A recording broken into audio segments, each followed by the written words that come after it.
திருப்பியடிக்கும் Iran. Israel மற்றும் Kuwait மீது ஏவுகணை வலை. ஈரான் ராணுவம் இஸ்ரேல் மற்றும் குவைத் ஆகிய நாடுகள் மீது நூற்றுக்கணக்கான ட்ரோன்கள் மற்றும் ஏவுகணைகளை வீசி பெரும் தாக்குதலை நடத்தியுள்ளது.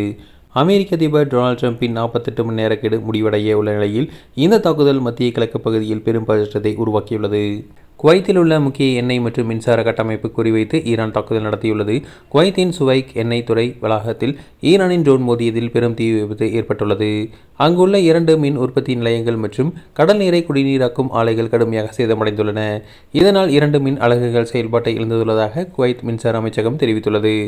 மறுபுறம் இஸ்ரேலின் டெல் அவீவ் மற்றும் தெற்கு பகுதியான ஆரத் ஆகிய இடங்களிலும் ஈரானின் காதர் வகை ஏவுகணைகள் விழுந்துள்ளன.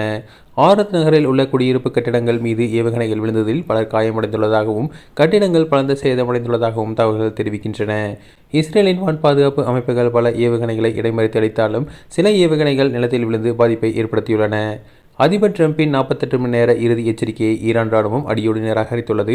ஈரானின் மத்திய ராணுவ கமாண்டர் ஜெனரல் அலி அப்துல்லாஹி இதுகுறித்து பேசும்போது ட்ரம்ப் விடுத்துள்ள கெடு ஒரு முட்டாள்தனமான செயல் என்று கூறியுள்ளார். அமெரிக்காவும் இஸ்ரேலும் தங்கள் மீதான தாக்குதலை நிறுத்தவில்லை என்றால் உங்களுக்கான நரகத்தின் கதவுகள் திறக்கப்படும் என எச்சரித்துள்ளார். மேலும் ஈரானின் அணுமின் நிலையங்கள் மீது தாக்குதல் நடத்தப்பட்டால் அது அந்த பகுதி முழுவதையும் கதிரியக்க பாதிப்புக்குள்ளாக்கும் என ஈரான் எச்சரித்துள்ளது. அமெரிக்க அதிபர் டொனால்ட் ட்ரம்ப் விடுத்த 48 மணி நேர காலக்கெடு இன்று இரவுடன் முடிவடைகிறது.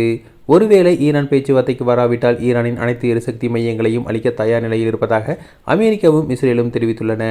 இதனால் மத்திய கிழக்கு பகுதியில் எப்போது வேண்டுமானாலும் ஒரு முழு அளவிலான போர்களும் சூழல் உருவாகியுள்ளது.